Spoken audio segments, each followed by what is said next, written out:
So what are some best practices for online course design? VIP Squared is fantastic. It's why we do what we do.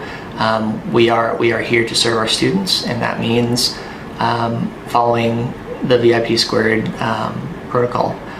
So that's kind of what the swallowed support is that I love from SMEs who take the time to be conscientious, is that they reduce the outside interference that causes students to get frustrated and quit and lose their inner motivation, but he's still making it challenging for them, and it's related to the content and the objectives. They didn't take away the student learning, they took away the part that would be a barrier to the student learning.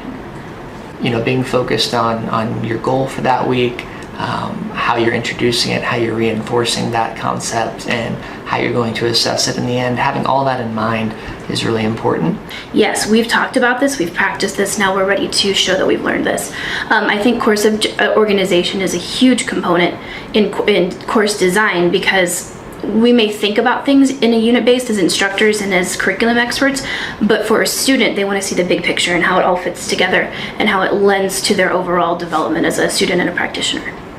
I think sometimes the trap we get into, the class becomes a series of sort of hoops that they jump through, or obstacles, right, that are sort of discrete from one another. So I think developing a narrative for the course, and by narrative I mean a story, telling a story throughout the course, where students can work through sort of problems. This sort of problem-based learning approach, where they're working through problems that are interconnected. Where the course is not just a series of assignments, but is a larger whole.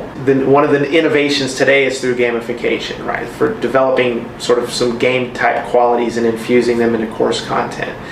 And one of the foundational aspects of gamification is developing, to some extent, a narrative in the course. And that is, again, by telling a story. What do you want students to take away from the course as a whole? One of the things we have to do as instructional designers is encourage our SMEs to be creative with how they're asking the students to use the information, and also how they're asking them to learn the information.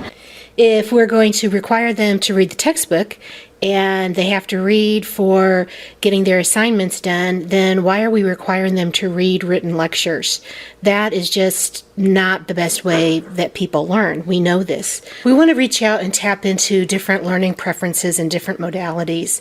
So that means we need to decrease our reliance on written lectures. We can turn those written lectures into audio and video presentations.